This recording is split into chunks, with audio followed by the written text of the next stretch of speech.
హల్లెలూయా హల్లెలూయా హల్లెలూయా. నేను చిన్నగా చెప్తాను రే, తక్కువ మంది అంటారు నా. హల్లెలూయా హల్లెలూయా హల్లెలూయా. పాటలు చాలు, వాక్యంలోకి వెళ్దాం. యేసువార్త ధ్యానిస్తున్నాం. యేసువార్త మత్తయి సువార్త ఎన్నో అధ్యాయం ధ్యానిస్తున్నాం? 20వ అధ్యాయం. మత్తయి సువార్త 20వ అధ్యాయంలో చివరిసారిగా మీరున్న వాక్యం అంశం ఏంటి? చివరిసారిగా ఎవరింట్లో జరిగింది? మీ ఇంట్లో జరిగిన కుటుంబ ప్రార్థనలో మీరున్న వాక్యం అంశం ఏంటి? గుర్తులేదా? అలాంటి ఆశ కోరిక మీలో ఎవరికైనా ఉందా? అంతే వాక్యాంశం. అలాంటి ఆశ కోరిక మీలో ఎవరికైనా ఉందా అనేది అంశము. ఒక తల్లి వచ్చిందంట యేసుప్రభు దగ్గరికి, ఇద్దరు బిడ్డలను తీసుకొని యేసుప్రభు దగ్గర ఒక తల్లి వచ్చి ఆ బిడ్డలకి ఏదో కావాలని యేసుప్రభు దగ్గర అడిగిందంట. ఆ బిడ్డల విషయంలో ఆమెకి ఏం కోరుకుంది, ఆమె ఏం కోరుకునుంది, యేసుప్రభుని ఏమడిగింది ఆ బిడ్డల కోసము అనేది ఆ రోజు వాక్యం యొక్క అంశం. అలాంటి కోరిక మీకు ఏమైనా ఉందా? ఆ తల్లికున్న కోరిక మీకు కానీ మీ కుటుంబ సభ్యులకు కానీ ఏమైనా ఉందా అనే అంశం గురించి దేవుడు ఆ రోజు మాట్లాడి ఉన్నాడు. ఒకవేళ మీరు మర్చిపోయింటే, ఒకవేళ మీరు రాకపోయింటే యూట్యూబ్ ఛానల్లో ఉంటుంది, మన ఛానల్లో ఉంటుంది, గ్రూప్లో కూడా పంపించినాం కాబట్టి ఉంటుంది. మరలా వినండి, తెలుసుకోండి, దీవించబడండి, ఆశీర్వించండి. అసలు ఆమె ఏం కోరిక అడిగింది వాళ్ళ పిల్లల కోసము, ఆ పిల్లల విషయంలో ఆమెకున్న ఆశ ఏంటి, కోరిక ఏంటి, మనకు అలాంటి కోరిక ఏమైనా ఉందా, ఆశ ఉందా, యేసుప్రభు దగ్గర పోయి మన కోసం మన పిల్లల కోసం ఏం అడుగుతున్నాము, అసలు ఆమె ఏం అడిగింది యేసుప్రభు దగ్గర పోయి అని తెలుసుకొని దీవించబడండి, ఆశీర్వదించండి. హల్లెలూయా. సరే, దేవుడు ఈరోజు ఏం మాట్లాడారో చూద్దాం. మత్తయి సువార్త 20వ అధ్యాయం 20 నుంచి 22 వరకు.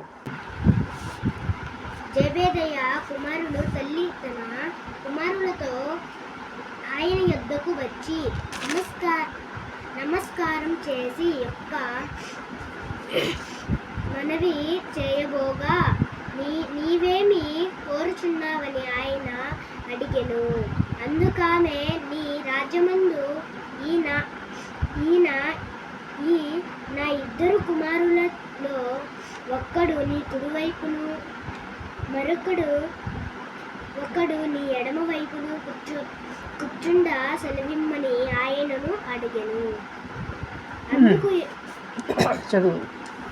అందుకు యేసు, మీరేమి అడుగుచున్నారో అది మీకు తెలియదా? నేను త్రాగుబోవు గిన్నెలోనిది మీరు త్రాగుగలరా అని అడగగా, దేవుడి వాక్యం ద్వారా మనందరితో మాట్లాడును గాక. ఆమేన్. ఇక్కడ జరిగిన సందర్భం ఏంటంటే, ఒక తల్లి తన ఇద్దరు కుమారులను తీసుకొని వచ్చి యేసుప్రభు దగ్గరికి నమస్కరించి ఒక కోరిక కోరింది యేసుప్రభు దగ్గర.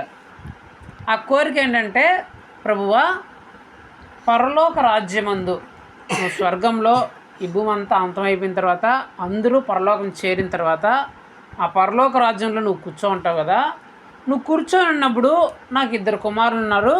ఆ ఇద్దరు కుమారుల్లో ఒకరిని నీ కుడివైపున ఒకరిని నీ ఎడమవైపున కూర్చొని పెట్టుకో ప్లీజ్ అయ్యా అని, ఇదే నా కోరిక ప్రభువా అని అడిగింది ఆ తల్లి. వెంటనే యేసు ప్రభు ఏమన్నాడంటే, అమ్మా, నువ్వు ఎలాంటి కోరిక కోరుకుతున్నావో నీకు అసలు తెలియదు అని వాళ్ళిద్దరిని చూసి, మేము ఈ కోరిక కోరుకుంది కదా, ఈ కోరిక ఈ ఆశ నెరవేరాలంటే అలా మీరు నా పరలోక రాజ్యం ముందు నా కుడివైపున ఒకరు ఎడమవైపున మీరు కూర్చోవాలంటే చాలా కష్టపడాల్సి వస్తుంది. నేను ఈ భూలోకంలో ఎంత అయితే కష్టపడ్డానో, ఏమేమైతే చేశానో అవన్నీ మీరు చేయాల్సి వస్తుంది. అంటే నేను ఈ భూలోకం నుండి ఏ గిన్నెలో అయితే తాగినానో అదంతా మీరు త్రాగాల్సి వస్తుంది అని చెప్పినప్పుడు, అలాంటివి మీరు త్రాగలరా అని దేవుడు అడిగినాడు అనమాట. యేసుప్రభు వారు వాళ్ళు వచ్చి అడిగారు, వాళ్ళ అమ్మ వచ్చింది, ప్రభువా, పరలోకంలో స్వర్గంలో అందరూ వెళ్ళిన తర్వాత నువ్వు సింహాసనం వేసి కూర్చుంటావు కదా, నీ కుడివైపున ఒకరిని ఎడమవైపున ఒకరిని కూర్చొని పెట్టుకో అంటే యేసుప్రభు అది చాలా కఠినమైనదమ్మా. అంత కఠినమైనది మీకు దక్కాలంటే, అంత కష్టమైనది మీరు సాధించాలంటే అంత ఈజీ కాదు. అలాంటిది చేయాలంటే నేను ఈ భూలోకంలో ఏదైతే చేసినానో, ఎలాగైతే ఉన్నానో అలాగా వీళ్ళు ఉండాలా, వీళ్ళు ఉంటారా అని వాళ్ళని అడిగాడంట యేసు ప్రభు. అంటే ఆమె అడిగిన కోరిక ఎలాంటి కోరిక? అత్యుత్తమమైన కోరిక, ద బెస్ట్ అంటారు కదా, దానికంటే మించింది ఇంకేది లేదు. దానికంటే మించింది ఇంకేది లేదు. అలాంటి కోరిక అడిగింది. మళ్ళీ అలాంటి కోరిక ఆమెకి సాధించాలంటే, అలాంటి దాన్ని సాధించాలంటే ఆషామాష పని ఊరికే అయిపోతుందా? ఎంత కష్టపడాలా, ఎంత ప్రయాసపడాలా? మీకు అర్థమయ్యే భాషలో చెప్తా. ఇప్పుడు నేను ఒక ప్రభుత్వ ఉద్యోగిని, గవర్నమెంట్ జాబ్, నా చిన్న జాబ్ అనుకోండి. ఈ చిన్న జాబ్ కోసం నేను ఎంత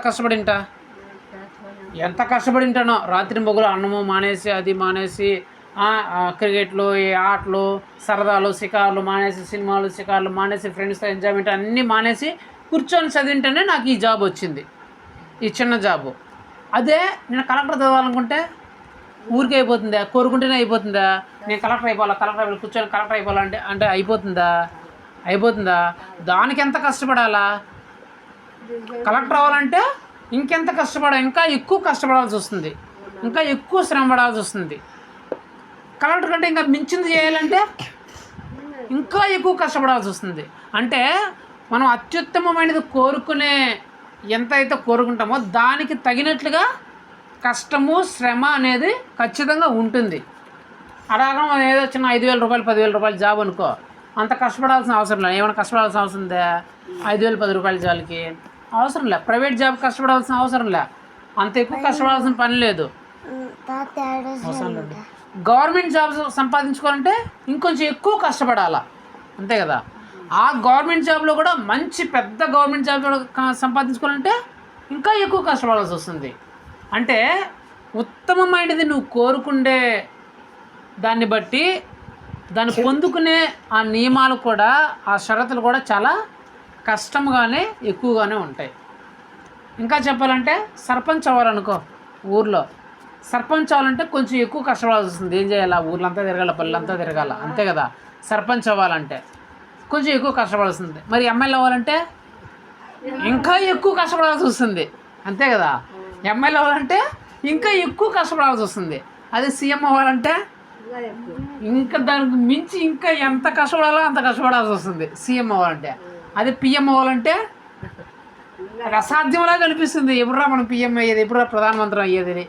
అంటే ఆ స్థాయి పెరిగే కొద్దీ ఆ కష్టపడాల్సిన తత్వం కూడా, దానికి చేయాల్సిన పని కూడా పెరుగుతాయా లేదా? కష్టం పెరుగుతుందా లేదా? ఇప్పుడు యేసు ప్రభు దగ్గరికి వచ్చి ఆమె అడిగిన కోరిక ఏంటంటే, స్వర్గంలో నా బిడ్డలు ఉండాలా అనుకోవడం అందరికీ అలవాటే కదా. ఎవరైనా నా బిడ్డలు స్వర్గంలో ఉండాలని అనుకుంటారు. కానీ ఏమో స్వర్గంలో నా బిడ్డలను కోరుకోవట్లే, ఉండాలని కోరుకోవట్లే. ఇంకేం కోరుకుంటుంది?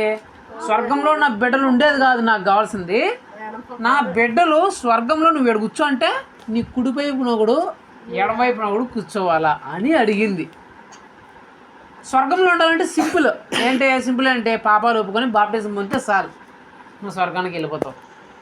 దేవుని సన్నిధిలో నీ పాపాలన్నీ ఒప్పుకొని నువ్వు బాప్టిజం తీసుకొని క్రమంగా చర్చికి వెళ్తా, ప్రార్థన చేసుకుంటా, మళ్ళీ పరిశుద్ధంగా జీవిస్తే నువ్వు ఆటోమేటిక్గా స్వర్గంలోకి వెళ్ళిపోతావు. చిన్న నియమాలు ఇవి. స్వర్గంలోకి వెళ్ళాలంటే చిన్న నియమం ఏది? బాప్టిజం తీసుకోవాలా, పాపాలు ఒప్పుకోవాలా, బాప్టిజం తీసుకోవాలా, పరిశుద్ధంగా జీవిస్తే నువ్వు స్వర్గానికి వెళ్ళిపోతావు. ఇదేంటి? నియమాలు తక్కువే. అదే స్వర్గంలో యేసు ప్రభు అంటే ముందు వరుసలో ఉండాలనుకో. సపోజ్ చాలామంది వస్తారు కదా స్వర్గంలో, ముందు వరుసలో ఉండాలంటే అది ఇంకా ఎక్కువ కష్టమైన పని. ఈ చిన్న బాప్టిజం తీసుకుంటేనో, లేకపోతే పాపాలు ఒప్పుకుంటేనో, ఆదివారం చర్చికి పోతేనే దీంతో సరిపోదు. ఈ పని సరిపోదు. నువ్వు అక్కడ ముందర కూర్చోవాలనుకుంటే, దేవునికి ముందరగా కనిపించాలంటే. అదే దేవుడు సింహాసనాలు వేసినారంటే ఎట్లా దేవుడు కూర్చున్నాడంట, ఆ సింహాసనం వేసినాడంట. దేవుడు కూర్చోంటాడు, సింహాసనాలు ఉంటాయి, సింహాసనాల మీద కూర్చుండే వాళ్ళు ఉంటారు, నిలబడుకుండే వాళ్ళు ఉంటారు, వెనకాల ఉండేవాళ్ళు ఉంటారు. పరలోకంలో ఇట్లా కేటగిరీలు ఉంటాయి. పరలోకంలో అందరూ ప్రవేశిస్తారు. ప్రవేశించిన తర్వాత కొందరు వెనకాల స్థాయిలో ఉంటారు, కొందరు మధ్యలో ఉంటారు, కొందరు ముందర ఉంటారు నిలబడుకునే వాళ్ళు, కొందరికి ఆసనాలు వేయబడి ఉంటాయి, సింహాసనాలు వేసిపోయి ఉంటాయి. ఆ సింహాసనాల్లో లాస్ట్ సింహాసనాలు ఉండే వాళ్ళు ఉంటారు, మధ్యలో కూర్చుండే వాళ్ళు ఉంటారు, ముందర కూర్చుండే వాళ్ళు ఉంటారు. కొందరు యేసుప్రభు పక్కన కూర్చుండే వాళ్ళు ఉంటారు. ఇట్లా ఉంటుంది. మీకు ఇంకా అర్థమైన భాషలో అంటే యేసుప్రభు సీఎం అనుకోండి. సీఎం తర్వాత ఎవరు ఉంటారు? మినిస్టర్లు ఉంటారు. ఎవరుంటారు? మినిస్టర్లు ఎప్పుడు సీఎం దగ్గరగానే ఉంటారు. సీఎంని ఎప్పుడైనా ఈ మినిస్టర్లు కలవచ్చు. ఆ మినిస్టర్ తర్వాత ఎవరు ఉంటారు? ఎమ్మెల్యేలు ఉంటారు. ఎవరుంటారు? ఎమ్మెల్యేలు ఉంటారు. ఆ ఎమ్మెల్యేలు సీఎంని ఎప్పుడు పడితే అప్పుడు కలవలేరు. ఎప్పుడో నెలకు 3-4 సార్లు కలుస్తారు అంతే. మంత్రులు అయితే రోజుకు ఒకసారైనా కలవచ్చు సీఎంని. ఎమ్మెల్యేలు అయితే ఎప్పుడో నెలకు 2-3 సార్లు కలవచ్చు. ఎవరు? ఎమ్మెల్యే అయితే. అదే సర్పంచ్లు అనుకో, ఎంపీటీసీలు, జడ్పీటీసీలు, సర్పంచ్లు అనుకో, వీళ్ళు సంవత్సరాలు వెయిట్ చేయాల్సి వస్తుంది సీఎంను కలవాలంటే. అంతే కదా. అదే ప్రజలైతే ఈయన సావి కలిస్తే లేదంటే చచ్చిపోయే వరకు కలిసే ఆ పరిస్థితి కూడా ఉండదు. అంతే కదా. అట్లాగే పరలోక రాజ్యం ఉంటుంది. సీఎం యేసుప్రభు అనుకుంటే మినిస్టర్లు చాలా దగ్గరగా అంటే సింహాసనం మీద ఉండేవాళ్ళు. ఎమ్మెల్యేలు ముందర వరుసలో నిలబడుకో ఉండేవాళ్ళు.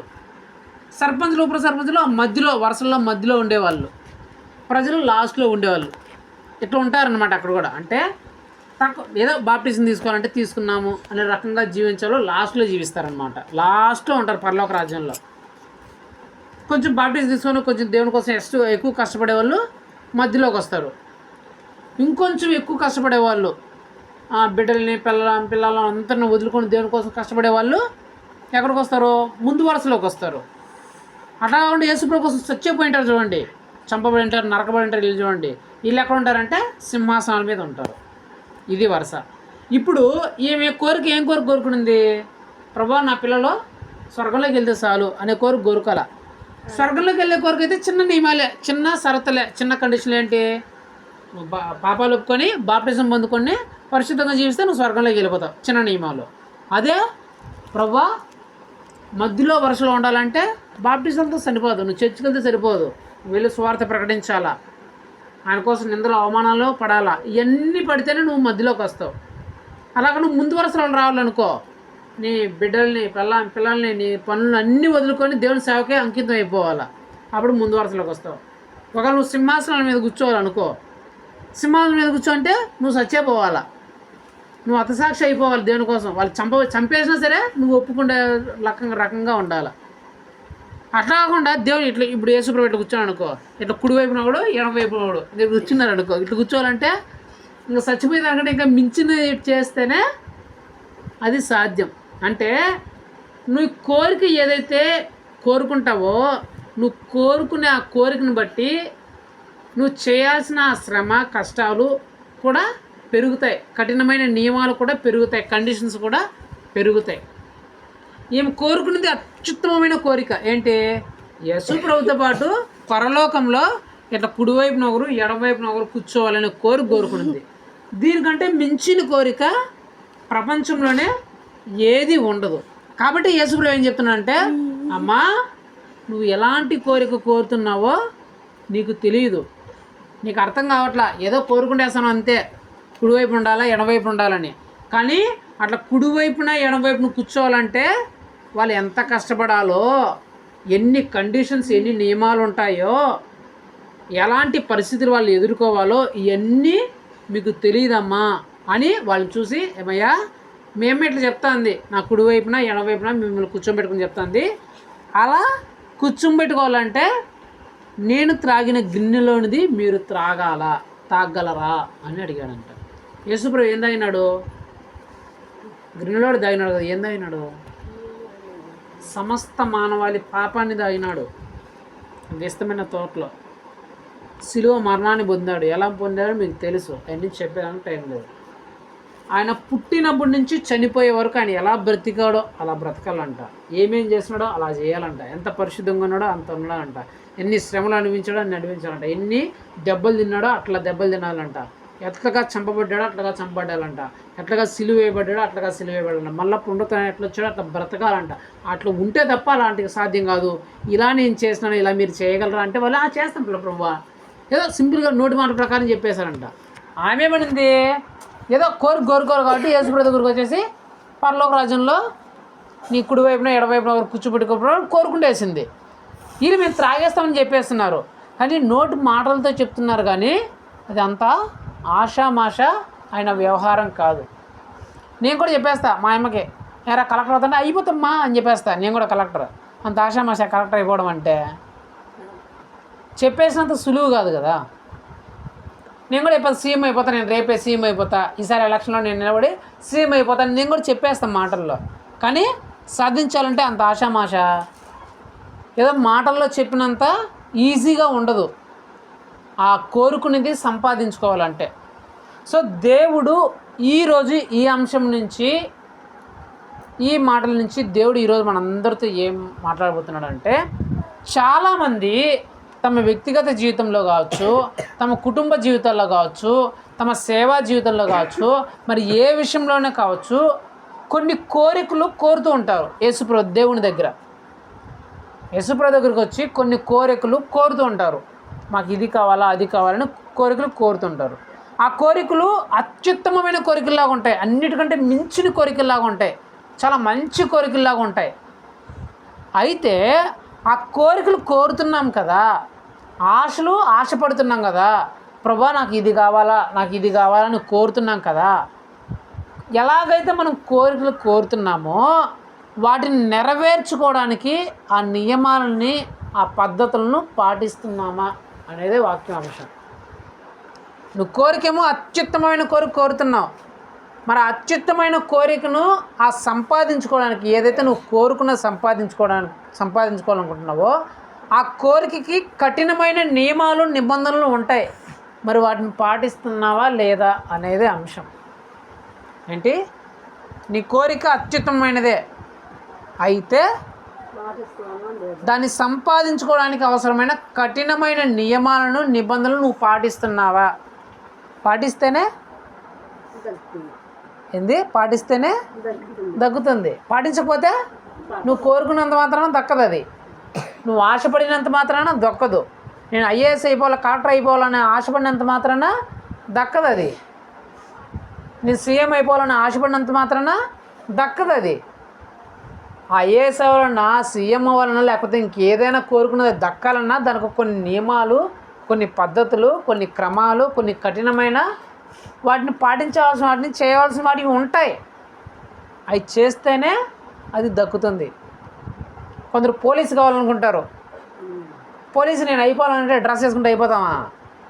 పోలీసు అవ్వాలంటే ఎంత కఠినమైన నియమాలు ఉంటాయో, ఎన్ని ట్రైనింగులు ఉంటాయో, అవన్నీ అవుతేనే నువ్వు అయిపోతావు పోలీసు. అంతేగాని నేను ఎగ్జామ్ రాయినా పోలీసు అయిపోతుంటే అయిపోవు.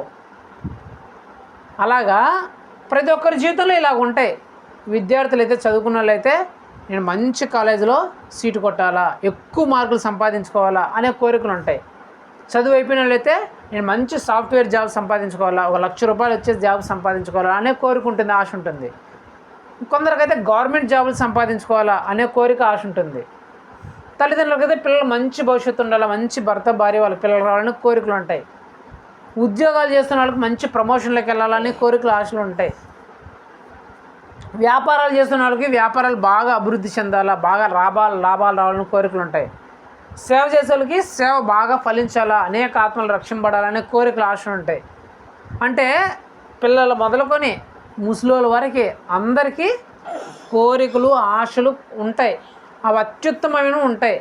అయితే నువ్వు ఏ కోరిక కోరుకున్నా, నువ్వు ఎలాంటి కోరిక కోరుకున్నా, ఎలాంటి ఆశ నీకున్నా సరే, ప్రతి ఒక్క కోరికకి, ప్రతి ఒక్క ఆశకి అవి సంపాదించుకోవాలంటే, అవి పొందుకోవాలంటే కొన్ని నియమాలు, షరతులు అవి ఉంటాయి. వాటిని నువ్వు పాటిస్తేనే, వాటిని నువ్వు చేస్తేనే ఆ కోరికలు నెరవేరుతాయి. ఆ కోరికలు నీకు దక్కుతాయి, నువ్వు ఆశించింది నీకు దక్కుతుంది.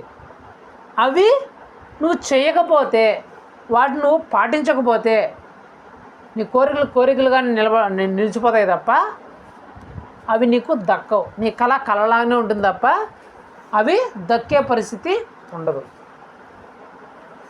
చాలామంది మేము కోటీశ్వరులు అయిపోవాలా, డబ్బులు బాగా సంపాదించుకోవాలా అనే కళ్ళకు అంటారు. కానీ ఆ కళ్ళకు అన్నింటే మాత్రాన కోటీశ్వరులు అయిపోరు. ఆ డబ్బులు సంపాదించాలంటే నువ్వేం చేయాలో, ఎలా ఉండాలో, ఎలాంటి వ్యాపారాలు చేయాలో, ఎలాంటి బిజినెస్ చేయాలో, ఎలాంటి పని చేయాలో అనేటివి కొన్ని ఉంటాయి. తెలుసుకుంటేనే అవుతుంది. సో ఇలా ఉంటాయి. ప్రతి ఒక్కరి జీవితంలోనూ కొన్ని ఆశలు, కొన్ని కోరికలు ఉంటాయి, ప్రతి ఒక్కరి జీవితంలోనూ ఉంటాయి. అయితే వాటిని పొందుకోవాలంటే వాటికి సంబంధించిన కొన్ని నియమాలు, చేయవలసిన పద్ధతులు, కొన్ని కఠినమైన పద్ధతులు ఉంటాయి. వాటిని చేస్తేనే వాటిని నువ్వు పొందుకుంటావు, వాటిని సాధించుకుంటావు.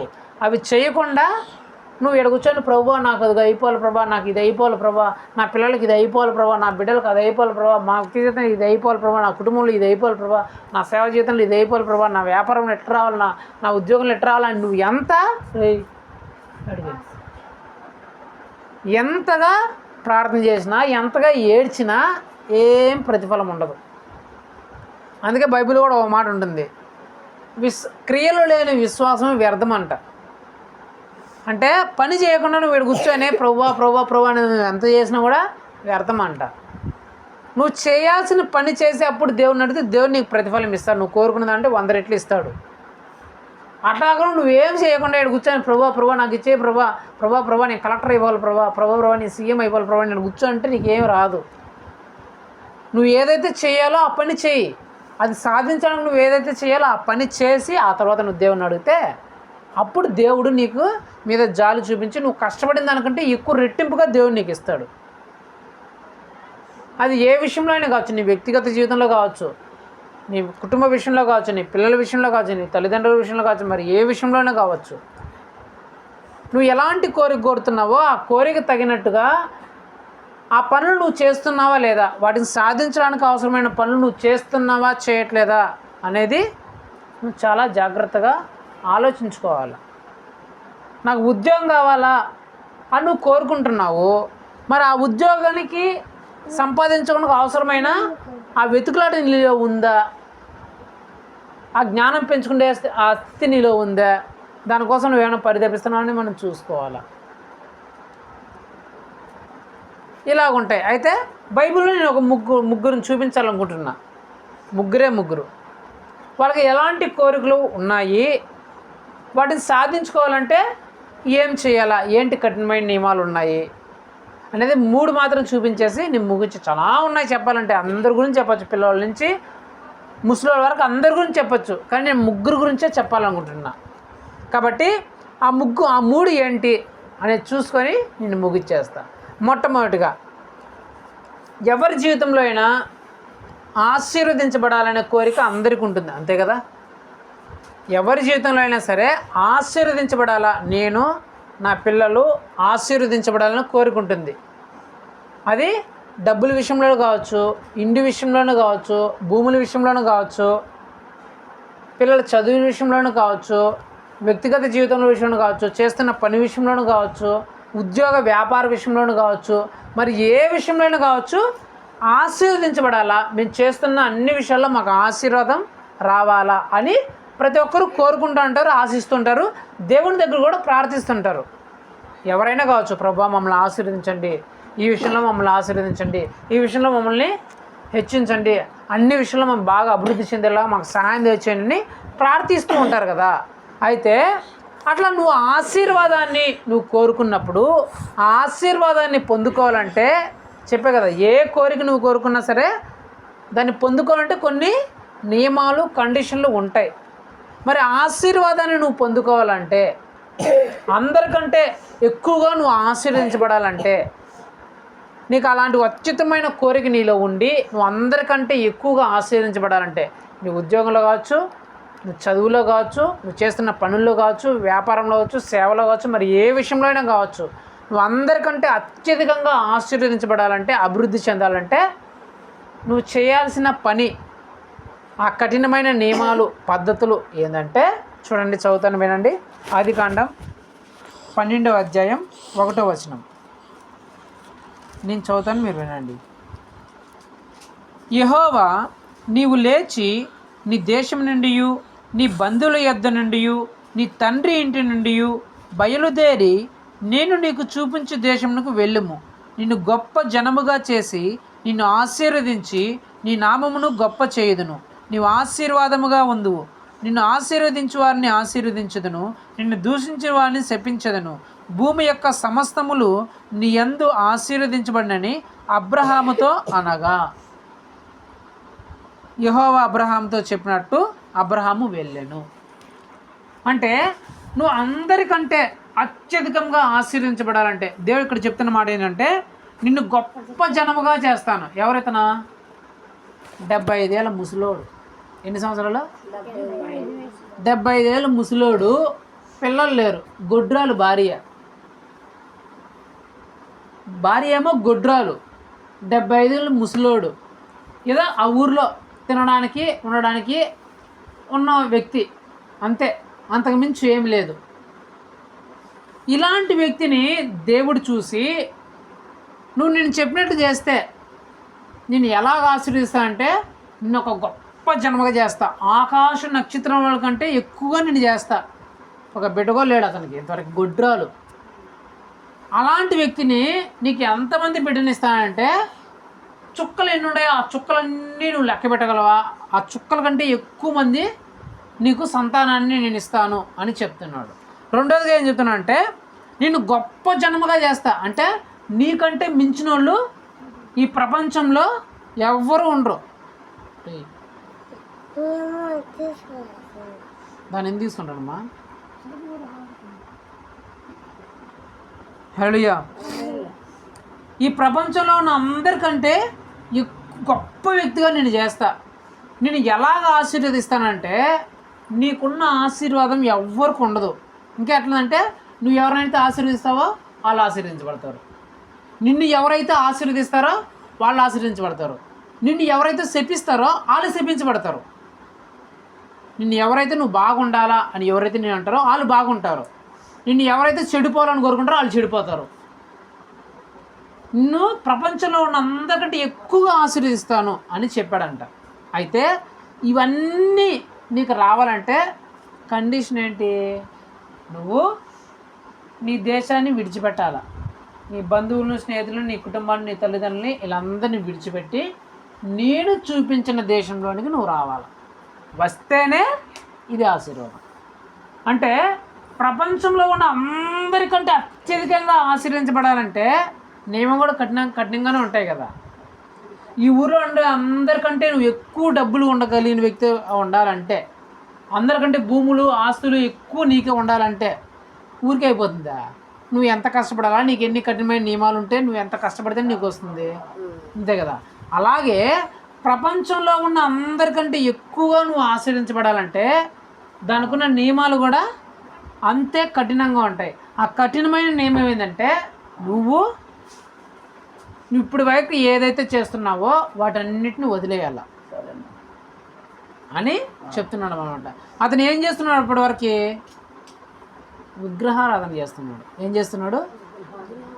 అబ్రహాము కుటుంబము తరతరాలు, వాళ్ళ తాతలు ముత్తాతలు అందరూ విగ్రహారాధికులు.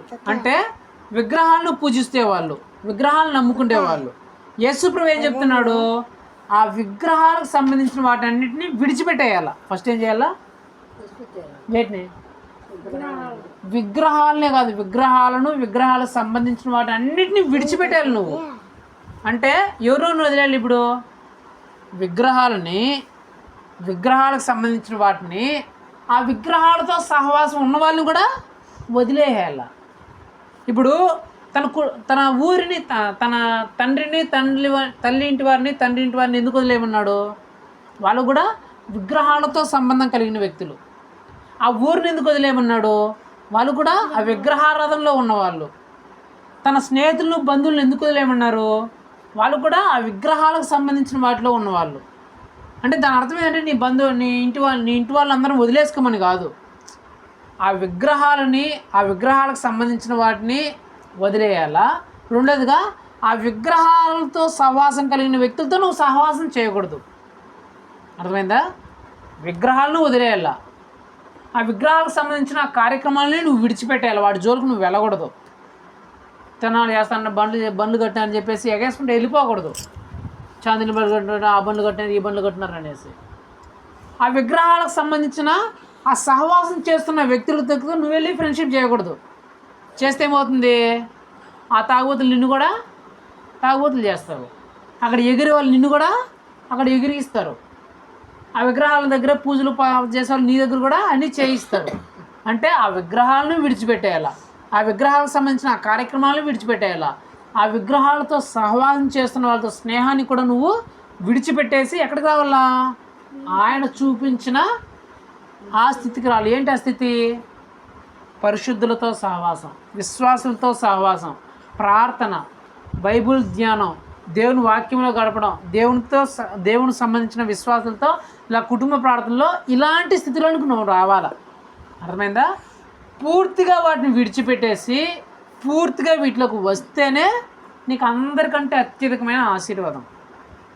మీకు అర్థమయ్యే భాషలో అని చెప్పాలంటే ఈ ఊర్లో ఉన్న అందరికంటే ఎక్కువగా నువ్వు ఆశీర్వించబడాలంటే పెద్ద కులస్తుల నుంచి తక్కువ కులస్తుల వాళ్ళందరిలో కంటే ఎక్కువగా నువ్వు ఆశీర్వించబడాలంటే, అందరికంటే గొప్ప జన్మగా నువ్వు ఉండాలంటే నువ్వు చేయాల్సిందంటే ముందు విగ్రహారాధనని విడిచిపెట్టేయాలి. విడిచిపెట్టేసినా లేదా? విగ్రహాలన్నిటిని విడిచిపెట్టేసి యేసుప్రభువుని నమ్ముకున్నారు. Very good. రెండోది ఏంటి? విగ్రహాలకు సంబంధించిన కార్యక్రమాలను విడిచిపెట్టేయాలి. అంటే ఏంటి? ఆ పూజల దగ్గరికి వెళ్ళేది, వాటి దగ్గరికి వెళ్ళేది, ఆ బండ్ల దగ్గరికి వెళ్ళేది, వీటి దగ్గరికి వెళ్ళేది, ఆ డ్యాన్సుల దగ్గరికి వెళ్ళేది, వీటన్నిటిని ఏం చేయాలా? పూర్తిగా విడిచిపెట్టేయాలా. మరి విడిచిపెట్టేసినారా? విడిచిపెట్టకపోతే ఇప్పుడు తెలుసుకున్న తర్వాత మీకు ఆ కోరుకుంటే మేము ఆశీర్వించబడాలని కోరుకుంటే విడిచిపెట్టేయాల. రెండోది. మూడోది ఏంటి? అలాంటి సహవాసాలను కూడా మీరు విడిచిపెట్టేయాల. అలాంటి సహవాసాలను కూడా విడిచిపెట్టేయాల. ఎందుకు? మీ కళ్ళ ముందే చూసినారు అలాంటి సహవాసంతో ఇద్దరు దేవుని బిడ్డలే అలాంటి వారితో సహవాసం చేసి ఇప్పుడు ఏమైందో వాళ్ళ పరిస్థితి మీరు కళ్ళారా చూస్తున్నారు. వాళ్ళ బ్రతుకులు ఎంత నీచంగా మారిపోయినాయో, వాళ్ళ కుటుంబాలు ఎంత దరిద్రంగా అయిపోయినాయో, ఆ కుటుంబ పరిస్థితి ఇప్పుడు ఎంత ఘోరాతి ఘోరంగా నీచాతి నీచంగా మారిపోయిందో మీరే చూస్తున్న. కారణం ఏంటి? ఆ సహవాసం. ఆ సహవాసమే కారణం. అంటే నువ్వు వాటినన్నిటిని విడిచిపెట్టి ఇలాగా దేవునికి సంబంధించిన ఈ ప్రార్థనలో, వాక్య ధ్యానంలో, ఇలా కుటుంబ ప్రార్థనలో పరిశుద్ధులతో కలిసి ఎప్పుడైతే నువ్వు జీవిస్తావో అప్పుడే నువ్వు గొప్పగా ఆశీర్వదించబడతావు, అందరికంటే ఎక్కువగా ఆశీర్వదించబడతావు. అంతే తప్ప ప్రభు నన్ను ఆశీర్వించి అని చెప్పేసి అడవి మళ్ళీ పూజలు పునస్కారాలు చేసుకుంటా, లేదంటే వాళ్ళు పూజలు పునస్కారాలు చేసుకుంటా మనం కూడా అడవి ఎగురుతా, వాళ్ళని చూసి అని నవ్వుకుంటా ఎగురుకుంటా మనం కూడా వాళ్ళతో కలిసిమెలిసి తిరుగుతా ఆడు ఊడు అనుకుంటా ఉన్నావు అనుకో, కోరుకుంటా తప్ప నీకేమి రాదు. అంతే, ఏమీ రాదు. నువ్వు అత్యధికంగా ఆశీర్వించబడాలంటే ఆ పని చేయాలి. ఏం చేయాలా? విగ్రహాలు మాత్రమే కాదు వదిలేయాల్సింది, విగ్రహాలకు సంబంధించిన కార్యక్రమాలు అన్నింటినీ వదిలేయాలి. వాటి జోలికి పోకూడదు.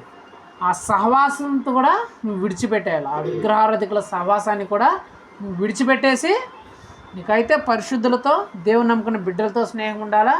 రెండోదిగా బైబిల్ చదువుతూ దేవుని మాటలు వింటూ ఆదివారం చర్చికి వెళ్తూ దేవుని బిడ్డలతో సహవాసం కలిగి నువ్వు జీవిస్తే నువ్వు ఉన్న ఊరిలో నువ్వు అత్యధికంగా ఆశీర్వదించబడతావు. నువ్వు ఉన్న ఊరిలో అందరికంటే ఎక్కువగా దేవుడు అన్ని విషయాల్లో నిన్ను ఆశీర్వదిస్తాడు. అర్థమైందా? అంటే మొట్టమొదటిగా ఎవరైనా మీ వ్యక్తిగత జీవితంలో కావచ్చు, మీ కుటుంబ జీవితంలో కావచ్చు, మీ ఉద్యోగ వ్యాపార జీవితంలో కావచ్చు, దేనిలో అయినా సరే మీరు ఆశీర్వదించబడాలంటే వాటన్నిటిని విడిచిపెట్టి దేవునికి సంబంధించిన వాటిలోకి వస్తేనే మీరు ఆశీర్వదించబడతారు. రెండవది అదే ఆదికాండము 41వ అధ్యాయము 40వ వచనం నేను చదువుతాను, మీరు వినండి.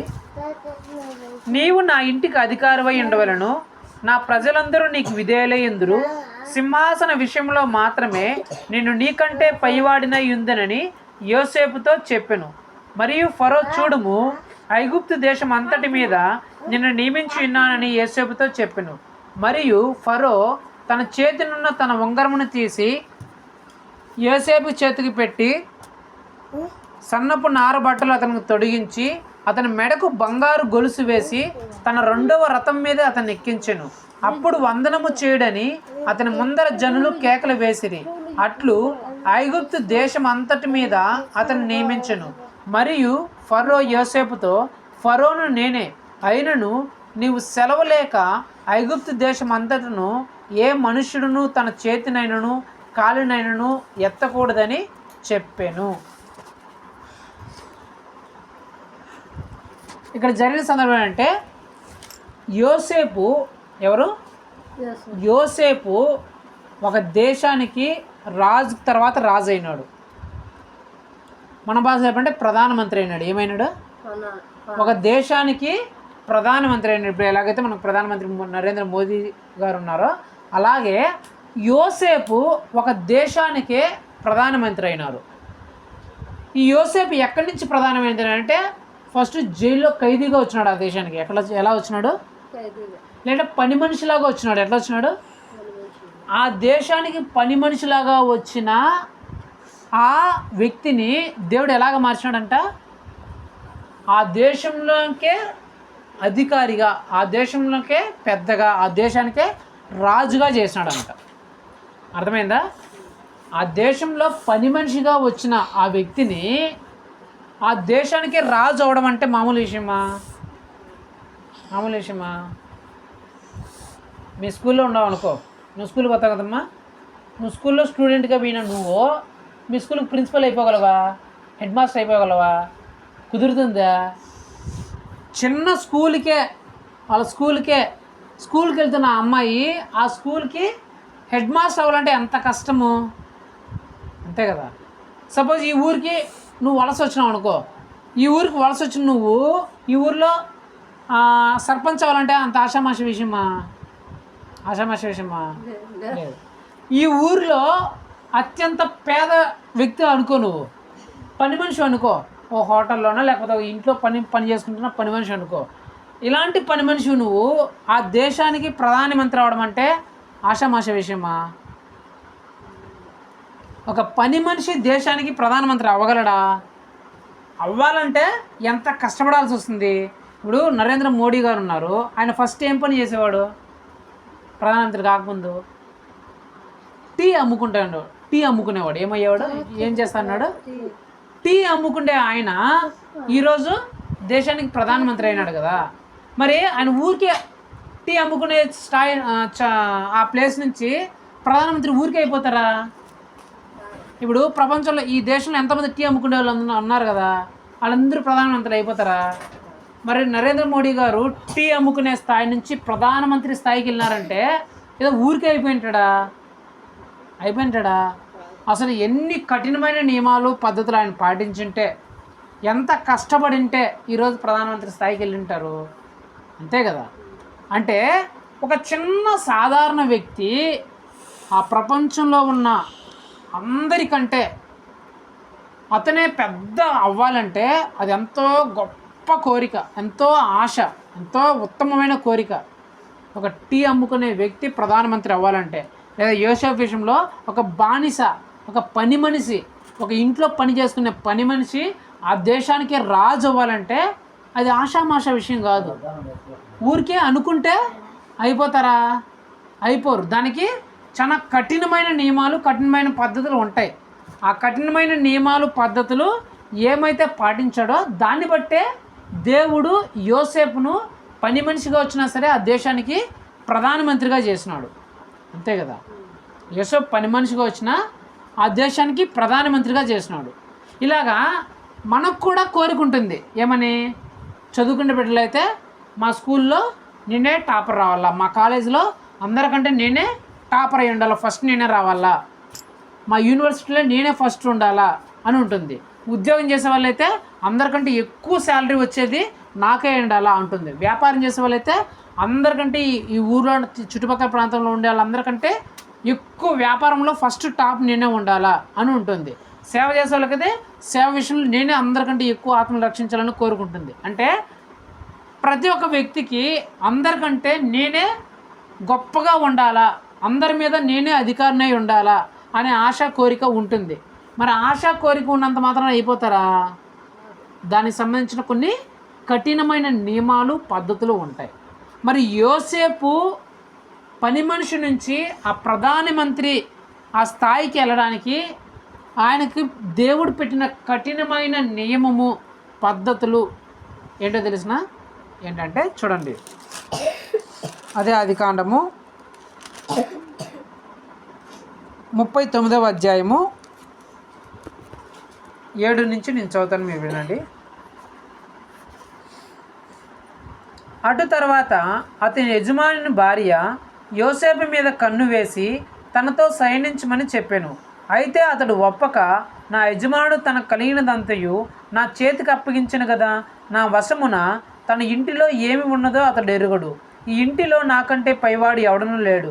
నీవు అతని భార్య అయినందున నిన్ను తప్ప మరి ఎవరిని దేనిని నాకు అప్పగింప ఉండలేదు. కాబట్టి నేనెట్లు ఇంత ఘోరమైన దుష్కారము చేసి దేవునికి విరోధముగా పాపము కట్టుకుందనని తన యజమానుని భార్యతో చెప్పెను. ఇప్పుడు 12. అప్పుడు ఆమె అతని వస్త్రమును పట్టుకొని తనతో సైనింపమని చెప్పగా అతడు తన వస్త్రమును ఆమె చేతిలో విడిచిపెట్టి తప్పించుకొని బయటకు పారిపోయెను. ఒక పని మనిషి ఆ దేశానికే ప్రధానమంత్రి అయిపోయేలాగా దేవుడు చేశాడంటే అతని దగ్గర పెట్టిన ఆ కఠినమైన నియమం ఏంటంటే పరిశుద్ధత. ఏంటి? పవిత్రంగా పరిశుద్ధంగా నువ్వు ఉంటేనే అక్కడ ఉండే అందరి మీద నువ్వు అధికారం అవుతావు, అందరి మీద నువ్వు గొప్ప వ్యక్తి అవుతావు అందరికంటే. ఆ నియమం ఏంటంటే నువ్వు పరిశుద్ధంగా పవిత్రంగా జీవిస్తేనే, దేవునికి భయపడి పాపము చేయకుండా చెడు పనుల జోలికి పోకుండా పరిశుద్ధంగా పవిత్రంగా ఎవరైతే జీవిస్తారో వారే ఆ స్కూల్లో కావచ్చు, ఆ కాలేజీలో కావచ్చు, వాళ్ళ ఊర్లో కావచ్చు, ఆ యూనివర్సిటీలో కావచ్చు, వాళ్ళు ఉద్యోగం చేస్తున్న ప్లేస్లో కావచ్చు, వ్యాపారం చేస్తున్న ప్లేసుల్లో కావచ్చు, వాళ్ళు సేవ చేస్తున్న ప్రాంతంలో కావచ్చు, ఎక్కడైనా కావచ్చు, అందరికంటే అత్యధికమైన స్థాయిలో ఎవరుంటారంటే తమ జీవితాలని పరిశుద్ధంగా పవిత్రంగా ఎవరైతే కాపాడుకుంటారో వాళ్ళు మాత్రమే అత్యంత గొప్ప స్థాయికి వెళ్తారు. మరి ఇది ఏదో కఠినమైన నియమా మామూలు నియమమా? అంత ఆషామాష పవిత్రంగా బ్రతకడం అంటే ఇంత పాపిష్టి లోకంలో ఎక్కడ చూసినా పాపము చెడుతనం పెరిగిపోతున్న లోకంలో పరిశుద్ధంగా పవిత్రంగా జీవించడం సాధ్యమా? చాలా చాలా కష్టమైన పని. చెడు చేసేవాళ్ళు చాలా ఎక్కువ ఉంటాయి, చాలా రకరకాలుగా చెడిపోయే అవకాశాలు ఉన్నాయి, చెడిపోవడానికి అవకాశాలు ఎక్కువ. అలాంటి ఈ పాపిష్టి లోకంలో నువ్వు పరిశుద్ధంగా పవిత్రంగా జీవిస్తే తప్ప నువ్వు అంత గొప్ప స్థాయికి వెళ్ళలేవు, దేవుడిని తీసుకెళ్ళాడు. ఇక్కడ కూర్చొని ప్రభా నేను అందరికంటే గొప్ప అయిపోవాలి ప్రభా, నా స్కూల్లో కాలేజీలో ఊర్లో ప్రాంతంలో అందరికంటే నేనే తోపులాగా తిరుమలా ఉండాలంటే అయిపోవు. కఠినమైన నేమేంటి? పరిశుద్ధంగా కాపాడుకో, పవిత్రంగా కాపాడుకో నిన్ను నీ జీవితాన్ని. ఏ చెడు అలవాట్ల జోలికి కానీ, ఏ చెడు పనుల జోలికి కానీ, ఏ పాపిష్టి పనుల జోలికి కానీ నువ్వు వెళ్ళకూడదు. వెళ్ళడం కాదు కదా, అవే వచ్చినా సరే నువ్వు వాటి నుంచి దూరంగా పారిపోవాలంట. ఇప్పుడు ఏమన్నా యోసేపు ఆమె దగ్గరికి వెళ్ళినాడు పాపం చేయడానికి, ఆమె దగ్గరికి ఆమె వచ్చింది పాపం చేద్దాం రా అని. కానీ యోసేపు ఏం చేసినాడు? ఆ పాపాన్ని విడిచిపెట్టి దేవునికి భయపడి దూరంగా పారిపోయినాడంట. అంటే పాపం దగ్గరకు నువ్వు వెళ్ళడం కాదు పరిశుద్ధత అంటే, ఆ చెడు పనులు ఆ పాపం చేసే స్థితి నీ దగ్గరకు వచ్చినా సరే నువ్వు చేయకుండా దూరంగా వెళ్ళిపోవాలి. నీ స్కూల్లో కావచ్చు, నీ కాలేజీలో కావచ్చు, నీ యూనివర్సిటీలో కావచ్చు, నువ్వు చదువుతున్న చోట, ఉద్యోగం చేస్తున్న చోట, నీ ఊరిలో, నీ వీధిలో, నీ ప్రాంతంలో, నీ సేవలో రకరకాలమైన శోధనలు, చెడు పనులు, పాపిష్టి పనులు నీ దగ్గరకు వస్తాయి నిన్ను చెడు చేయడానికి. అలాంటివి వచ్చినప్పుడు నువ్వు వాటి నుంచి దూరంగా పారిపోతేనే దేవుడు అందరికంటే నీ అత్యధికమైన స్థాయిలో పెడతాడు. అలా నువ్వు చేయకుండా నువ్వేమో చెడు పనులు చేసుకుంటా, పాపిష్టి పనులు చేసుకుంటా, ప్రభా నా స్కూల్లో ఫస్ట్ రావాలా, కాలేజీలో ఫస్ట్ రావాలా, ఉద్యోగంలో ఫస్ట్ రావాలా, వ్యాపారంలో ఫస్ట్ రావాలా, నా సేవలో ఫస్ట్ రావాలా, నా ఊర్లో ఫస్ట్ రావాలా, అందరూ నేను గొప్ప కొనాలంటే కోరిక మాత్రం ఉంటుంది. ఏమవో ఎట్లుండేది అట్లే ఉంటా, నీ బ్రతికి ఎలా ఉండేది అలాగే ఉంటుంది. ఇంకా ఆ పాపిష్టి కార్యంలో ఆ చెడు పనుల్లో పడి చెడిపోవడం తప్ప నీ స్థితి ఏమీ మారదు.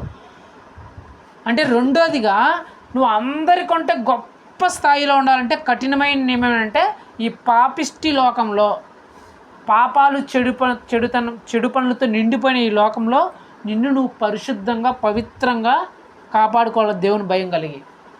అట్లా కాపాడుకుంటేనే నువ్వు ఉంటున్న ప్రాంతంలో అందరికంటే గొప్పగా అందరి మీద అధికారిగా దేవుడు నిన్ను నియమిస్తాడు. ఇప్పుడు నీ స్థాయి పని మనిషి స్థాయి అయినా సరే ఒకరోజు అందరూ నీ దగ్గరికి వచ్చి నీ కాళ్ళ దగ్గర పడి ఉండే స్థాయికి దేవుడు నిలబెడతాడు. యోసేపు పని మనిషిగా వచ్చాడు, కానీ దేవుడు ప్రధానమంత్రిగా నియమించిన తర్వాత ప్రపంచంలో ఉన్న అందరూ యోసేపు కాళ్ళ దగ్గరికి వచ్చి అడుక్కున్నాడు, అయ్యా మాకు బియ్యం పెట్టండి, కొంచెం ఆహారం పెట్టండి అని. అంటే నువ్వు ఆ పరిశుద్ధతని పవిత్రతని నువ్వు కాపాడుకుంటే దేవునికి భయపడి దేవుడు నిన్ను ఎలా మారుస్తాడంటే నీ స్కూల్లో, నీ కాలేజీలో, నీ ఊర్లో, నువ్వు ఉంటున్న ప్రాంతంలో, నువ్వు ఉంటున్న దేశంలో, రాష్ట్రంలో ఎక్కడైనా సరే అందరూ నీ దగ్గరకు వచ్చి నీ సహాయం కోసం వేడుకునే పరిస్థితిలోనికి నేను గొప్ప అధికారిగా దేవుడు నియమిస్తాడు. అర్థమైందా? మొట్టమొదటిగా నీ అందరికంటే ఎక్కువగా నువ్వు ఆశీర్వించబడాలంటే ఆ కఠినమైన నియమం ఏంటంటే విగ్రహాలను విడిచిపెట్టాలా, విగ్రహారాధనని విడిచిపెట్టాలా, ఆ విగ్రహాలతో సహవాసం చేస్తున్న ఆ సహవాసాలను కూడా మీరు విడిచిపెట్టేసి దేవునిలోకి అంటే విశ్వాసులతో సహవాసంలోకి రావాలా, ప్రార్థనలో వాక్యాలు ఉండాలా, బైబిల్ చదువుకుంటూ ధ్యానిస్తూ దేవునికి సంబంధించిన వారితో సహవాసం, స్నేహం కలిగి ఉండాలి.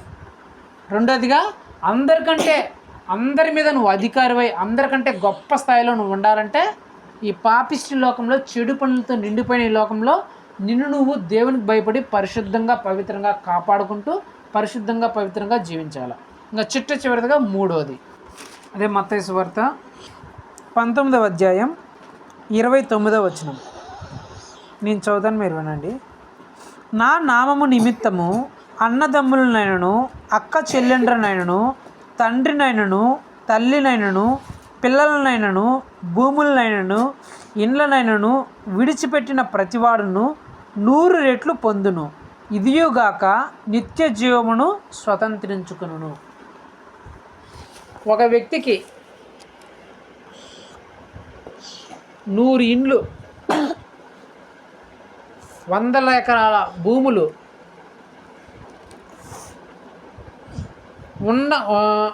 ఉన్న వాళ్ళకంటే 100 రెట్లు ఎక్కువగా ఇతనికి ఉండాలంటే, ఇతని సేవా జీవితం ఆశీర్వించబడాలంటే, ఉన్న వాళ్ళకంటే మీ ప్రాంతంలో మీ ఊర్లో ఉన్న వాళ్ళకంటే నీకు 100 రెట్లు ఎక్కువగా ఉండాలంటే నీ సేవా జీవితం ఏంటి? నీ సేవా జీవితము, నీ పరిచర్య, దేవునిలో నువ్వు చేస్తున్న సేవా పరిచర్య, లేకపోతే నీ విశ్వాస జీవితం, వ్యక్తిగత జీవితం అందరికంటే 100 రెట్లు ఎక్కువగా నీకు ఉండాలంటే నువ్వేం చేయాలా? ఆయన కోసం సమస్తాన్ని విడిచిపెట్టే ఆ గుణం నీలో ఉండాలి. కఠినమైన నియమం అది. దేవుడు చెప్తున్న మాట, మీరు 100 రెట్లుగా పొందుకోవాలంటే అవి భూములు కావచ్చు, ఇండ్లు కావచ్చు, తల్లిదండ్రులు కావచ్చు, పిల్లలను కావచ్చు, అన్నదమ్ములు కావచ్చు, అక్కచెల్లు కావచ్చు, ఈ ప్రపంచంలో ఉన్న ఏదైనా సరే అందరికంటే మీకు 100 రెట్లు ఎక్కువ రావాలంటే ఎప్పుడు వస్తుందంటే మీరు నా కోసం అందరినీ వదిలేసుకుంటేనే. ఎప్పుడు? కఠినమైన నియమం అది. ఆషామాష నియమమ్మా. వదిలేయడం అంటే తల్లిదండ్రులను వదిలేయడము, పిల్లలను వదిలేయడము, ఆస్తులను వదిలేయడము, చేస్తున్న ఉద్యోగాలను, వ్యాపారాలను వదిలేయడము, ఇవన్నీ వదిలేయడం ఆషామాష నియమమ్మా. వదిలేస్తారు ఎవరైనా? మీ తల్లిదండ్రులు వదిలేనట్టు వదిలేస్తారా? మీ పిల్లలను వదిలేనట్టు వదిలేస్తారా? మీరు చేస్తున్న ఉద్యోగాలను, వ్యాపారాలను వదిలేస్తారా? ఎంత కఠినమైన నిర్ణయం కాకపోతే అది అంత కఠినమైన నిర్ణయము. అయితే నువ్వు 100 రెట్లుగా నువ్వు వదులుకున్న దానికంటే 100 రెట్లుగా నువ్వు పొందుకోవాలంటే నువ్వు వదులుకోవాలా. అది ఆ కఠినమైన నియమం. నీకు 100 రెట్లుగా నువ్వు సంపాదించుకోవాలని ఆశ నీలో ఉందా? భూములైనా కావచ్చు, ఇండ్లైనా కావచ్చు, అమ్మా నాన్నలు కావచ్చు, పిల్లలు కావచ్చు, అన్నదమ్ములు కావచ్చు, మరి ఏదైనా కావచ్చు, ఈ ప్రపంచంలో నువ్వు కోల్పోయిన దానికంటే 100 రెట్లుగా నువ్వు పొందుకోవాలనుకుంటే చేయాల్సింది నువ్వు ఒకటే, దేవుని కోసం నీకు ఉన్నవి వదులుకోవాలి. నువ్వు డబ్బులు వదులుకుంటావో, ఆస్తులు వదులుకుంటావో, ఇండ్లు వదులుకుంటావో, కుటుంబాన్ని వదులుకుంటావో, ఉద్యోగాన్ని వదులుకుంటావో, వ్యాపారాన్ని వదులుకుంటావో, మరి ఏం వదులుకుంటావో, నువ్వు దేన్నైతే వదులుకుంటావో దానికి సంబంధించి 100 రెట్లు దేవుడు నీకు అది ఇస్తాడు. అది ఎవరి కోసం వదులుకోవాలా? మీ పిల్లల కోసమో, మీ అక్కచెల్లెల కోసమో, నీకు నచ్చిన అమ్మాయి కోసమో, అబ్బాయి కోసమో, మీ అమ్మా నాన్న కోసమో, మీ పిల్లల కోసమో, ఇరింటి వాళ్ళ కోసమో, ఎదురింటి వాళ్ళ కోసమో, మీ ఆఫీసుల కోసం, మీ స్నేహితుల కోసం కాదు. యేసు ప్రభు కోసం నువ్వు వదులుకుంటేనే నీకు 100 రెట్లు వచ్చేది. అంతే వాళ్ళ కోసం వీళ్ళ కోసం వదులుకున్న ప్రభు నాకు ఇచ్చేయంటే ఎవడు? యేసు ప్రభు. అంటే సేవలో నువ్వు 100 రెట్లుగా దీవించబడాలంటే, 100 రెట్లుగా నువ్వు ఆశీర్వదించబడాలంటే నువ్వు చేయాల్సింది ఏంది? యేసు ప్రభు కోసం నువ్వు వదులుకోవడానికి సిద్ధమైన మనసు ఉండాలి. మరి మనం వదులుకుంటున్నావా యేసు ప్రభు కోసము? మనం ఏమన్నా డబ్బులు వదులుకుంటున్నావా? యేసు ప్రభు సేవ జరగడానికి, సువార్త ప్రకటించడానికి మనం ఏమైనా డబ్బులు ఖర్చు పెడతామా దేవుని కోసము? ఆదివారం చర్చికి వెళ్ళడానికి మనం ఒక కూలిని వదులుకుంటున్నామా? ఫ్రెండ్స్తో ఒక సరదాను పార్టీని వదులుకుంటున్నామా ఆదివారం చర్చికి వెళ్ళడానికి? ఒక ఫంక్షన్ ఒక సరదాను వదులుకుంటున్నామా? మనం చేసే పనులు వదులుకొని ఆదివారం వెళ్తున్నామా? కుటుంబ ప్రార్థనలో ఉండడానికి ఒక సీరియల్ను ఒక సినిమాను వదిలేస్తున్నామా? ఇరువాళ్ళు పొరుగు వాళ్ళతో ముచ్చట్లు వదిలేస్తున్నామా కుటుంబ ప్రార్థన రావడానికి? లేకపోతే దేవునికి సంబంధించిన ఏదైనా మందిర నిర్మాణాలు కావచ్చు, లేకపోతే దేవునికి సంబంధించిన ఏదైనా పరిచయాలు కావచ్చు, ఏదైనా పనులు కావచ్చు చేయడానికి మన వ్యక్తిగత పనులు వదిలేస్తున్నామా, పక్కన పెడుతున్నామా? లేదంటే వేరే ప్రాంతాలకు వెళ్ళి సువార్త ప్రకటించడానికి మన పని, మన ఉద్యోగాల్ని, మనం చేస్తున్న పనులను, వ్యాపారాలను, మన కుటుంబాలను వదిలి వేరే దగ్గరికి వెళ్ళి సువార్తలు ప్రకటిస్తున్నామా? ఏమీ వదలకపోతే మనకు కూడా ఏమీ రాదు. నీకు 100 రెట్లు రావాలంటే నువ్వు వదులుకోవాలి. ముందు నీకు వదులుకునే సిద్ధ మనసు ఉంటే దేవుడు నీకు 100 రెట్లు ఇచ్చే ఆ సిద్ధ మనసును దేవుడు కలిగి ఉంటాడు. నువ్వు అసలు దేవుని ఏం వదిలేకుండా ప్రభు నాకు ఇచ్చే ప్రభు అంటే నీకు దేవుడు ఏమి ఇవ్వడు. వాక్యం అంశమే ఇది ఏంటి? నీ కోరిక అత్యుత్తమమే, కానీ దానికి చేయవలసిన ఆ నియమాలను నువ్వు పాటిస్తున్నావా? అదే కోరికలను నువ్వు భలే కోరుకుంటున్నావు, ప్రభా అట్లా ఉండాలి ప్రభా, ఇట్లా ఉండాలి ప్రభా, అట్లా ప్రభా, ఇట్లా ప్రభా అని, కానీ దానికి ఉన్న కండిషన్స్ని నువ్వు పాటిస్తున్నావా అనేదే అంశము. 3 రకాలు మూడు చెప్పిన. మొట్టమొదటిగా ఆశీర్వదించబడాలి, అందరికంటే అత్యధికంగా ఆశీర్వదించాలన్న కోరిక అందరికీ ఉంటుంది. నీ కోరుకుంది సరే, ఆ కండిషను నువ్వు ఫాలో అవుతున్నావా? ఆ కండిషన్ పాటిస్తున్నావా? ఆ విగ్రహాలను విడిచిపెట్టావా? ఆ విగ్రహానికి సంబంధించిన ఆ కార్యక్రమాలను విడిచిపెట్టినావా? ఆ విగ్రహాలతో సహవాసం చేస్తున్న ఆ సహవాసాన్ని విడిచిపెట్టి బైబిల్ చదువుతూ, వాక్యం ధ్యానిస్తూ, చర్చ్ క్రమం తప్పకుండా వెళుతూ, విశ్వాసులతో సహవాసాన్ని కలుగుతూ ప్రార్థనలో నువ్వు ఉంటున్నావా? కండిషన్లు అవి పాటిస్తున్నావా? పాటిస్తేనే అందరికంటే అత్యధికంగా దేవుడు నిన్ను ఆశీర్వదిస్తాడు. పాటించకపోతే నువ్వు కోరుకున్నంత మాత్రాన నీకేమీ రాదు. రెండోదిగా, అందరికంటే పెద్ద స్థాయిలో, పెద్ద స్థానంలో నువ్వే ఉండాలంటే, అందరూ నీకంటే తక్కువలోనే ఉండాలంటే, అందరి మీద నువ్వు అధికారంగా ఉండాలంటే చేయాల్సిన కండిషన్ ఏంటంటే, ఈ పాపిష్టి లోకంలో, చెడు పనులతో నిండిపోయిన ఈ పాపిష్టి లోకంలో నువ్వు పరిశుద్ధంగా, పవిత్రంగా దేవునికి భయపడి బ్రతకాల. అలా బ్రతికితేనే అందరికంటే గొప్ప స్థానంలో నువ్వే ఉంటావు. అలా బ్రతకకుండా ప్రభా అందరికంటే నన్ను గొప్పగా నిలబెట్టు ప్రభా అంటే నిన్ను నిలబెట్టాడు. మూడోదిగా, నీ సేవలో నువ్వు కోరుకునే వాటిలో నువ్వు 100 రెట్లు నువ్వు పొందుకోవాలనుకుంటే నువ్వు ఫస్ట్ దేవుని కోసం వదులుకోవడం నేర్చుకోవాలి. నువ్వు ఏం వదులుకోకుండా ఇక్కడ కూర్చొని ప్రభా 100 రెట్లు నాకు వచ్చేయాలి ప్రభా, 100 ఆత్మలు రక్షించబడాలి ప్రభా, నాకు 100 రెట్లుగా అధికంగా నాకు వచ్చేయాలి ప్రభా అంటే ఏమీ రాదు. నువ్వు వదులుకుంటేనే దేవుడు నీకు 100 రెట్లు ఇస్తాడు. దేవుని కోసం వదులుకుంటేనే నీకు 100 రెట్లు ఇస్తాడు. మరి మీ వ్యక్తిగత జీవితాల్లో కూడా, మీ వ్యక్తిగత జీవితం కోసం కొన్ని అత్యుత్తమైన కోరికలు ఉంటాయి. మీ కుటుంబం కోసం కూడా కొన్ని కోరికలు ఉంటాయి. మీ పిల్లల విషయంలో కూడా కొన్ని కోరికలు ఉంటాయి. ఆ కోరికల కోసం దేవుని సన్నిధిలో మీరు మొరబెడుతున్నారు, దేవుని సన్నిధిలో ప్రార్థన చేస్తున్నారు. అయితే ప్రతి ఒక్క కోరికకు, ప్రతి ఒక్క మొరకు దేవుడు కొన్ని కండిషన్లు, నియమాలు పెట్టి ఉన్నాడు. మొరపెట్టే ముందు, దేవుడిని అడిగే ముందు ఆ కండిషన్స్ని నేను పాటిస్తున్నానా, దేవుడు పట్టిన ఆ నియమాలని నేను పాటిస్తున్నానా, అనుసరిస్తున్నానా అని మనల్ని మనం పరీక్షించుకోవాలి. ఆ నియమాలని మనం పాటిస్తేనే, దేవుడు చెప్పిన ఆ కఠినమైన నియమాలు మనం అనుసరిస్తేనే మనం ఏదైతే కోరుకున్నామో, ఏదైతే ఆశించామో అది మనకి దక్కుతుంది. ఆ నియమాలను పాటించకుండా, ఆ కండిషన్స్ని పాటించకుండా మొత్తం కోరిక మాత్రం ఇక్కడ కూర్చొని ప్రభా ప్రభా ప్రభా అని నువ్వు ఎన్నిసార్లు ప్రభు అన్నా, నువ్వు 1,000,000 సార్లు ప్రభు అన్నా, 10 కోట్ల సార్లు ప్రభు అన్నా నీకు ఏమీ రాదు. నీ జీవితంలో ఏ ఉపయోగమో ఉండదు. కాబట్టి ఈ రాత్రికాల సమయం ముందు ప్రభా నా కోరిక, నా ఆశ ఇది అని చెప్పే ముందు దేవుడు ఏదైతే ఆ నియమాలు పెట్టినాడో ఆ నియమాల ప్రకారం మనం చేస్తున్నామా, నియమం ప్రకారం మనం బ్రతుకుతున్నామా, ఆ కోరికను సంపాదించుకోవడానికి, దాన్ని చేయడానికి మనము ఆ నియమాలను పాటిస్తున్నామా అనేది మనల్ని మనం పరీక్షించుకొని, ప్రభువా నేను ఈ ఆశ కలిగి ఉన్నాను, నా వ్యక్తిగత జీవితంలో కావచ్చు, నా చదువు విషయంలో కావచ్చు, నా ఉద్యోగం వ్యాపారం నా సేవ విషయంలో కావచ్చు, నా కుటుంబ విషయంలో కావచ్చు, నా పిల్లల విషయంలో కావచ్చు, ఈ విషయంలో నేను ఈ కోరిక కలిగి ఉన్నాను. అయితే ఈ కోరిక నేను నెరవేర్చుకోవడానికి నువ్వు చెప్పిన ఈ కండిషన్లు నేను పాటించడానికి నాకు సహాయం చేయొచ్చండి ప్రభా.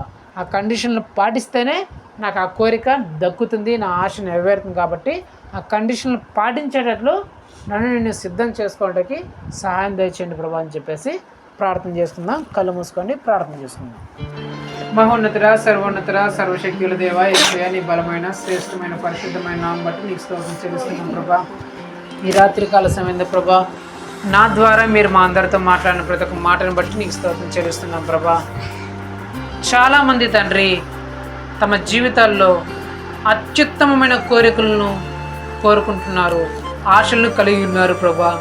అయితే మీ ఆశలు మీ కోరికలు అత్యుత్తమంగా ఉన్నాయి సరే, ఆ కోరికలను ఆశలను సంపాదించుకోవాలంటే వాటికై నియమింపబడిన ఆ కఠినమైన నియమాలను, ఆ కండిషన్స్ను మీరు పాటిస్తున్నారా అని మీరు అడుగుతున్నారు ప్రభా. మేము ఏదైతే కోరుకుంటున్నామో, ఏదైతే ఆశిస్తున్నామో, ఏదైతే అత్యుత్తమమైన కోరిక మేము కలిగి ఉన్నామో, ప్రతి ఒక్క కోరికకునైనా ప్రతి ఒక్క ఆశకు ప్రభా కొన్ని నియమాలు, కొన్ని పద్ధతులు, కొన్ని కఠినమైన కండిషన్స్ ఉన్నాయి ప్రభా. ఆ కండిషన్స్ మేము పాటిస్తేనే ఆ కోరికలు మేము ఆశించింది మాకు దక్కుతుందని, ఆ కండిషన్స్ మేము పాటించకుండా కేవలం కోరిక మాత్రమే కలిగి ఉంటే ఆ కోరిక మాకు దక్కదని, ఆశ నెరవేరదని ప్రభా మీరు మాకు తెలియజేస్తున్నారు తండ్రి. అవును ప్రభా, మేము కూడా మా జీవితాల్లో ప్రభా ఎన్నో కోరికలు, ఎన్నో ఆశలు తండ్రి మీ ఎదుట పెడుతున్నాం. కానీ ప్రభా ఆ కోరికలు నెరవేరడానికి మీరు పెట్టిన ఆ నియమాలను, ఆ కఠినమైన షరతులను మేము పాటిస్తున్నామా లేదా అని ప్రభా మమ్మల్ని మేము పరీక్షించుకుంటూ సహాయం దయచేయండి తండ్రి. ఇదిగో ప్రభా 3 విషయాలు ప్రభా. అందరికంటే అత్యధికంగా ఆశీర్వించబడిన కోరిక మాలో ఉంది, కానీ మేము ఆ విగ్రహాలను విడిచిపెట్టి ఉన్నామా? ఆ విగ్రహ సంబంధమైన ఆ కార్యక్రమంలో పాల్గొనకుండా ఉన్నామా? ఆ విగ్రహాలకు సంబంధించిన వాళ్ళతో సహవాసం చేయకుండా ఉన్నామా అని మమ్మల్ని మేము పరీక్షించుకుంటూ సహాయం తెచ్చండి తండ్రి. వాటిని విడిచిపెట్టి మీ వాక్య ధ్యానంలో, క్రమం తప్పకుండా మందిరంలో, కుటుంబ ప్రార్థనలో, మీకు సంబంధించిన కార్యక్రమాల్లో విశ్వాసులతో సహవాసంలో మేము ఉన్నామా లేదా అని ప్రభా మమ్మల్ని మేము పరీక్షించుకుంటూ నాయన మీరు మాకు సహాయం దయచేయమని బతిమలాడుకుంటున్నాను. అందరికంటే అత్యుత్తమైన స్థాయిలో మేము ఉండాలని కోరుకునే ముందు ఈ పాపిష్టి లోకంలో, చెడు పనులతో నిండిపోయిన ఈ లోకంలో మేము పరిశుద్ధంగా, పవిత్రంగా జీవిస్తున్నామా? దేవునికి భయపడి ఆ పాపిష్టి పనుల జోలికి, ఆ చెడు పనుల జోలికి మేము వెళ్లకుండా ఉన్నామా అని మమ్మల్ని మేము పరీక్షించుకోవడానికి సహాయం తెచ్చండి ప్రభా. మా సేవలో 100ంతల ఆశీర్వాదాన్ని, మా వ్యక్తిగత జీవితంలో 100ంతల ఆశీర్వాదాన్ని పొందుకోవాలనే ఆశ కలిగి ఉన్న దానికంటే ముందే దేవుని కోసం వదులుకుంటేనే 100ంతలు పొందుకుంటామనే కండిషన్ని ప్రభా మేము నెరవేరుస్తున్నామా లేదా మమ్మల్ని మేము పరీక్షించుకోవడానికి సహాయం తెచ్చండి ప్రభా. ఇదిగో నాయన మీకోసం నాయన మా సమయాన్ని మేము వదులుకుంటున్నామా లేదా? ఆదివారం చర్చికి రావడానికి మా సరదాలను, మా పార్టీలను, మా పనులన్నీ పక్కన పెట్టి మీ సన్నిధికి వస్తున్నామా లేదా? మీ సేవ జరగడానికి మా డబ్బులను, మా వస్తువులను వదులుకుంటున్నామా లేదా? మీ స్వార్థ ప్రకటించడానికి మా కుటుంబాలని, మా సంతోషాలని, మా బంధువులని, స్నేహితుల్ని విడిచిపెడుతున్నామా లేదా అని మమ్మల్ని మేము ప్రభా ఒకసారి పరీక్షించుకోవడానికి సహాయం దయచేయండి తండ్రి. అలా మేము వదులుకుంటేనే, మీకోసం వదులుకున్నప్పుడే 100 రెట్లుగా మేము పొందుకుంటామని ప్రభా మీరు తెలియజేసిన విధానాన్ని బట్టి మీకు స్తోత్రం చెల్లిస్తున్నాం తండ్రి. ఇదిగో ప్రభా మీ మాటలు విన్న తర్వాత అయినా ప్రభా, కోరిక కోరుకునే ముందు ప్రభా, కోరిక కోరుకున్న తర్వాత అయినా ప్రభా, ఆ కోరిక నెరవేరడానికి మీరు నియమించిన ఆ నియమాలను, పద్ధతులను ప్రభా మేము పాటించినట్లు ప్రభా, ఆ పద్ధతులను, ఆ నియమాలను మేము పాటించు తండ్రి. మేము కోరికన్న ఆ కోరిక, ఆశ నెరవేర్చుకున్నట్టుకు పొందుకున్నట్టుకు మీరు కృప చూపించమని బ్రతిమలాడుకుంటూ కృప చూపిస్తారని నమ్ముతూ విశ్వసిస్తూ మా తండ్రి, మా దేవుడు, మా ప్రభునైనా యేసుక్రీస్తు యొక్క పరిశుద్ధమైన నామంలో అడిగి వేడుకుంటున్నాం మా ప్రభువులో తండ్రి. ఆమేన్. నా ప్రాణమా యెహోవాను సన్నతించుము, నా అంతట సమస్తమైన పరిశుద్ధ నామం సన్నతించుము. నా ప్రాణమా యెహోవాను సన్నతించుము, చేసిన కళ్ళు దేవుని మరొకము. ఆమేన్. మన తండ్రి అయిన దేవుని ప్రేమయు, ప్రభు యేసుక్రీస్తు యొక్క కృపయు, పరిశుద్ధాత్మ దేవుని అన్యోన్య సహవాసము ఇప్పుడు ఎల్లప్పుడూ ఇక్కడ కూడిన ప్రతి ఒక్కరితో పాటు మరి ముఖ్యంగా నా జీవితంలో నేను దేవుని ఎదుట అత్యుత్తమైన కోరిక కోరుకోవడమే కాదు, అత్యుత్తమైన కోరిక ఆశ నెరవేర్చుకోవడానికి దేవుడు నియమించిన ఆ నియమాలను, పద్ధతులను, ఆ కఠినమైన వాటిని నేను పాటిస్తానని తీర్మానించుకున్న ప్రతి ఒక్క బిడ్డతో సదాకాలంతో నడిపించి దీవించి ఆశీర్వదించి బలపరిచి స్థిరపరచును గాక. ఆమేన్. హల్లెలూయా, హల్లెలూయా, హల్లెలూయా.